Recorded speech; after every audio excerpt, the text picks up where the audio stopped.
नमस्कार. 8:30च्या बातमीपत्रात मी शिबानी जोशी आपलं स्वागत करते. सुरुवातीला एक नजर ठळक बातम्यांवर. दहशतवादाविरोधात एकत्र येऊन लढा उभारण्याबाबत भारत, चीन, रशिया यांच्यात सहमती. दिल्ली विधानसभा निवडणुकीसाठीचा प्रचार पोचला शिगेला. आज भाजपा व्हिजन डॉक्युमेंट सादर करण्याची शक्यता. मनरेगा योजना अधिक मजबूत करण्याचं केंद्रीय ग्रामविकास मंत्री चौधरी वीरेंद्र सिंग यांचं आश्वासन. राष्ट्रीय क्रीडा स्पर्धेत पदक तालिकेत दुसऱ्या दिवशीही हरियाणा अव्वल क्रमांकावर, महाराष्ट्र 3ऱ्या स्थानावर. आणि उत्तरेत थंडीची लाट पुन्हा परतली. जम्मू काश्मीरमध्ये सततच्या हिमवर्षावामुळे जनजीवन विस्कळीत. नमस्कार आणि आता सविस्तर वृत्त. दहशतवादाविरोधात एकत्र येऊन लढा उभारण्याबाबत भारत, चीन, रशिया यांच्यात सहमती झाली आहे. या तिन्ही देशांच्या परराष्ट्र मंत्र्यांची काल बीजिंग येथे चर्चा झाली. परराष्ट्र व्यवहार मंत्री सुषमा स्वराज, चीनचे परराष्ट्र मंत्री बँग यी आणि रशियाचे परराष्ट्र मंत्री सर्गेई लॅव्हरोव्ह या बैठकीत सहभागी झाले होते. विविध प्रादेशिक, जागतिक आणि परस्पर हिताच्या मुद्द्यांवर चर्चा करून सहकार्य वाढवण्याच्या उद्देशानं या त्रिपक्षीय व्यासपीठाची स्थापना करण्यात आली आहे. सुषमा स्वराज यांनी काल चीनचे राष्ट्राध्यक्ष शी जिनपिंग यांची देखील भेट घेतली. दोन्ही नेत्यांनी विविध मुद्द्यांवर चर्चा केली. यावेळी चीनच्या राष्ट्राध्यक्षांनी पंतप्रधान नरेंद्र मोदी यांना चीनला येण्याचं निमंत्रण दिलं. यावेळी परराष्ट्र सचिव एस जयशंकर आणि इतर वरिष्ठ अधिकारीही उपस्थित होते. दिल्ली विधानसभा निवडणुकीचा प्रचार आता शिगेला पोचलाय. पंतप्रधान नरेंद्र मोदी आज जपानी पार्कमध्ये प्रचार सभा घेणार आहेत. या निवडणुकांसाठी भाजपा आज आपलं व्हिजन डॉक्युमेंट सादर करणार आहे. दुसरीकडे काँग्रेसही आपल्या जाहीरनाम्याचा दुसरा भाग प्रकाशित करणार आहे. गेल्या आठवड्यात जाहीरनाम्याचा पहिला भाग प्रसिद्ध करण्यात आला होता. दिल्ली विधानसभा निवडणुकांमध्ये आता आरोप प्रत्यारोपांच्या फैरी झडतायत. आम आदमी पार्टीनं बनावट कंपन्यांकडून देणग्या स्वीकारल्या असल्याचा आरोप एका स्वयंसेवी संस्थेनं केला आहे. 50 लाख रुपये मूल्याच्या 4 देणग्या ज्या कंपन्यांनी दिल्या त्या कंपन्या बनावट असल्याचं या स्वयंसेवी संस्थेचं म्हणणं आहे. वेबसाइट पे ही जाके उनका डाटा चेक कर रहा था तो मुझे पता चला 50 लाख की 4 ऐसी डोनेशंस हैं जो बोगस कंपनीज ने दी हैं. उन बोगस कंपनीज का नाम है Skyline Metal and Alloys Private Limited, Gold Mine Buildcon Private Limited, Infolance Software Solutions Limited, Sun Vision Agencies Private Limited. Aam Aadmi पक्षानं हे आरोप फेटाळलेत. आपल्या पक्षाला मिळणाऱ्या निधीची तपासणी सरकारनं करावी असं आम आदमी पक्षाचे नेते पंकज गुप्ता यांनी म्हटलंय. पक्षानं कोणतीही माहिती लपवली नसल्याचं त्यांनी सांगितलं आहे. हमारे पास सारा पैसा जो आज तक आया है पूरा का पूरा चेक के थ्रू आया है. हमारे सारे के सारे डोनेशंस वेबसाइट पे उपलब्ध हैं. अगर कुछ भी गलती है तो सरकार के पास सारे इंस्ट्रूमेंट्स हैं, वो हम पर केस करें या जिस कंपनी ने गलती की उसके ऊपर जाके करें. हमने कुछ भी छुपाया हुआ नहीं है. हर बार हम यही देखते हैं कि किसी न किसी के पीछे से ये सारे के सारे एक्शंस होते हैं. बीजेपी अपने चुनाव के जितने भी चंदे हैं, उनके जितने भी डोनेशंस हैं, उसको लेकर हमारे सामने आए और एक एक करके हम भी बताते हैं कि हमने कौन सा चुनाव के लिए चंदा लिया हुआ है और उन्होंने कौन सा चंदा लिया हुआ है. दरम्यान दिल्ली उच्च न्यायालयानं आम आदमी पक्षाचे संयोजक अरविंद केजरीवाल यांना नोटीस जारी केली आहे.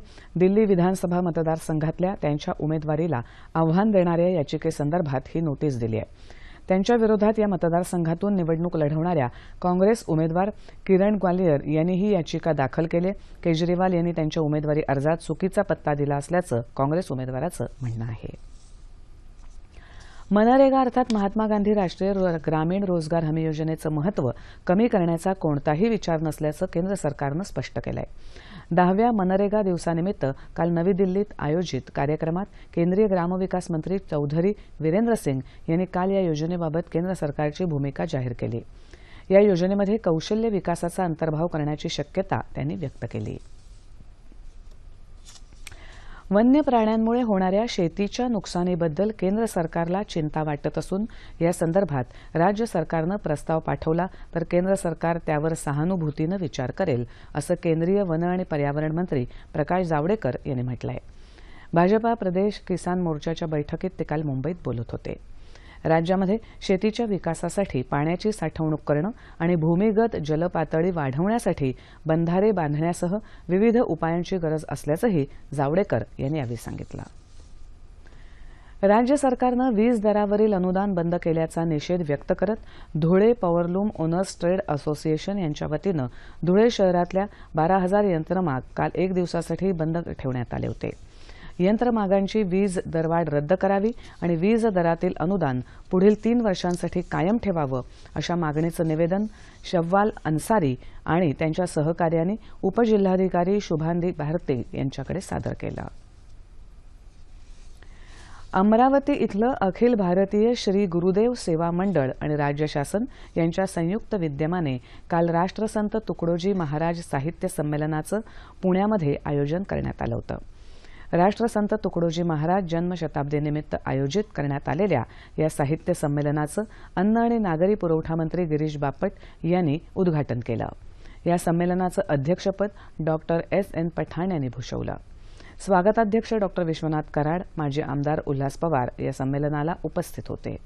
या एकदिवसीय संमेलनात राष्ट्रसंतांचं राष्ट्रनिर्मितीत योगदान, राष्ट्रसंतांच्या साहित्यातल्या नवसमाज रचना, ग्रामगीता एक जीवन ग्रंथ या विषयांवरच्या परिसंवादांचं आयोजन करण्यात आलं.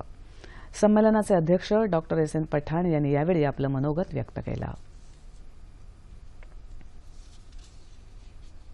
ठाणे जिल्ह्यातल्या शहापूर, भिवंडी आणि कल्याण तालुक्यात पाणी टंचाईचा सामना करण्यासाठी जिल्हा प्रशासनानं आतापासूनच पाण्याचं नियोजन करावं अशा सूचना पालकमंत्री एकनाथ शिंदे यांनी काल प्रशासनाला केल्या. जिल्हा नियोजन भवनात काल नियोजन समितीची बैठक झाली. त्यावेळी पालकमंत्र्यांनी विविध विषयांचा आढावा घेतला. यावेळी जिल्ह्यातील आमदार, खासदार तसंच नियोजन समितीचे सदस्य उपस्थित होते. जिल्ह्यातील आरोग्य केंद्रांचे प्रश्न, वाड्या वस्त्यांवरील विजेचा प्रश्न, चांगले रस्ते आणि पाणीपुरवठा योजनेसंदर्भात सर्व लोकप्रतिनिधींसह मंत्रालयात बैठक घेऊन सर्व विषय मार्गी लावू असं शिंदे यांनी यावेळी सांगितलं. शहरातील अनधिकृत बांधकामं हटवणं, पर्यटन स्थळांचा विकास करणं, मुंबई विद्यापीठाचं उपकेंद्र ठाणे आणि कल्याणला व्हावं, येऊरला टुरिझम व्हावं, वारकरी भवनाचा प्रश्न असे अनेक प्रश्न सदस्यांनी यावेळी विचारले. त्यावर पालकमंत्र्यांनी अधिकाऱ्यांना सूचना करून वेळेत काम पूर्ण करण्याचे निर्देश दिले. याच बैठकीत मागच्या बैठकीच्या इतिवृत्तालाही मान्यता देण्यात आली.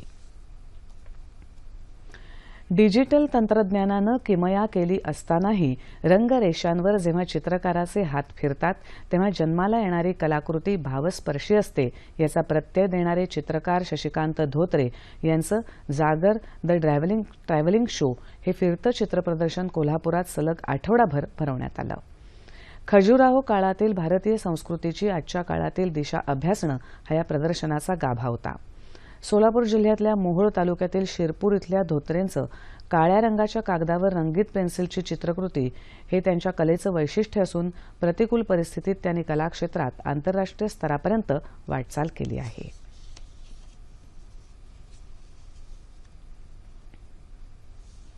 ग्रामीण भागातल्या लोकांना साहित्याविषयी आवड निर्माण व्हावी, वाचन संस्कृती वाढावी, ग्रामीण भागात असलेल्या लेखकांना विचारपीठ मिळावं म्हणून मराठवाडा ग्रामीण साहित्य संमेलन उस्मानाबाद जिल्ह्यातल्या पलसप इथे घेण्यात येतं. मराठवाडा ग्रामीण साहित्य संमेलनाचं हे 4थं वर्ष असून यंदा संमेलनाची सुरुवात ग्रंथदिंडी काढून करण्यात आली. संमेलनस्थळी चित्रप्रदर्शन तसंच परिसंवाद, कथाकथन, कवी संमेलनाची मेजवानी साहित्य रसिकांना मिळाली. या मराठवाडा ग्रामीण साहित्य संमेलनाचं उद्घाटन ज्येष्ठ साहित्यिक माजी कुलगुरू नागनाथ कोतापल्ले यांच्या हस्ते करण्यात आलं. यावेळी माजी ग्रामविकास मंत्री जयंत पाटील, आमदार दिलीप देशमुख, राणा जगजितसिंग पाटील, विक्रम काळे यांची प्रमुख उपस्थिती होती. या साहित्य संमेलनाच्या निमित्तानं यावर्षीपासूनच शिक्षण क्षेत्रात चांगलं काम करणाऱ्या मराठवाड्यातल्या 24 शिक्षक आणि शिक्षकेतर कर्मचाऱ्यांना शिक्षण सेवा गौरव पुरस्कार देण्यात येणार आहेत. यामध्ये जीवन गौरव पुरस्काराचाही समावेश करण्यात आला असल्याचं साहित्य संमेलनाचे संयोजक आमदार विक्रम काळे यांनी यावेळी सांगितलं. इजिप्तमध्ये 2013मध्ये झालेल्या पोलिसांच्या हत्या प्रकरणात इजिप्तमधल्या एका न्यायालयानं मुस्लिम ब्रदरहूड या संघटनेच्या 183 समर्थकांची फाशीची शिक्षा कायम ठेवली आहे. काहिरा इथल्या पोलीस ठाण्यातल्या 11 पोलिसांच्या हत्या प्रकरणात हे सर्व दोषी आढळले होते. जुलै 2013मध्ये तत्कालीन राष्ट्राध्यक्ष मोहम्मद मोर्सी यांना पदावरून हटवल्याच्या निषेधार्थ या समर्थकांनी हा हल्ला केला होता.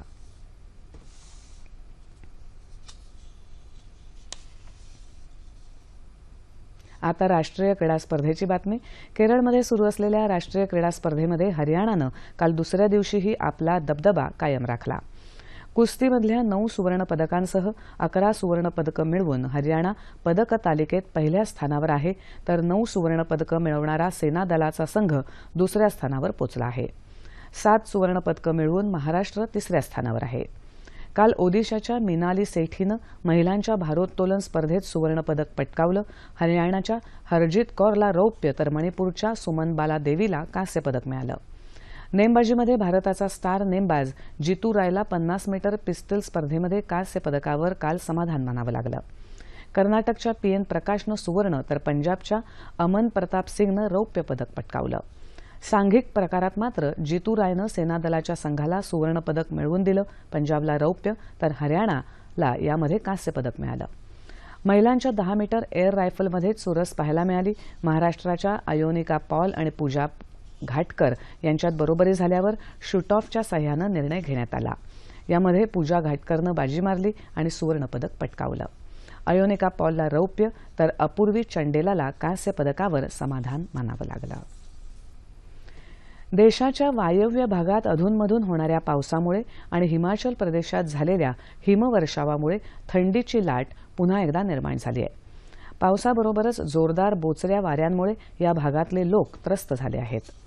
उत्तर भारतातल्या बहुतेक भागात काल तापमानात अंशतः वाढ झाली होती, तर पंजाब, हरियाणा आणि राजस्थानमध्ये हवामान सुखद होतं. मात्र काश्मीर खोरं आणि उत्तराखंडच्या उंचावरच्या भागात कडाक्याची थंडी कायम आहे.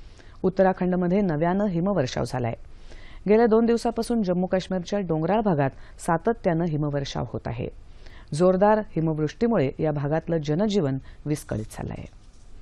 येत्या 24 तासात राज्यात हवामान कोरडं राहील अशी शक्यता पुणे वेधशाळेनं वर्तवली आहे. ठळक बातम्या पुन्हा एकदा. दहशतवादाविरोधात एकत्र येऊन लढा उभारण्याबाबत भारत, चीन, रशिया यांच्यात सहमती. दिल्ली विधानसभा निवडणुकीसाठीचा प्रचार पोचला शिगेला. आज भाजपा व्हिजन डॉक्युमेंट सादर करण्याची शक्यता. मनरेगा योजना अधिक मजबूत करण्याचं केंद्रीय ग्रामविकास मंत्री चौधरी वीरेंद्र सिंग यांचं आश्वासन. राष्ट्रीय क्रीडा स्पर्धेत पदक तालिकेत दुसऱ्या दिवशीही हरियाणा अव्वल क्रमांकावर, महाराष्ट्र तिसऱ्या स्थानावर. आणि उत्तरेत थंडीची लाट पुन्हा परतली. जम्मू काश्मीरमध्ये सततच्या हिमवर्षावामुळे जनजीवन विस्कळीत. याबरोबरच हे बातमीपत्र संपलं. पुन्हा भेटूया दुपारी 2:30 वाजता सह्याद्री वाहिनीवर. नमस्कार.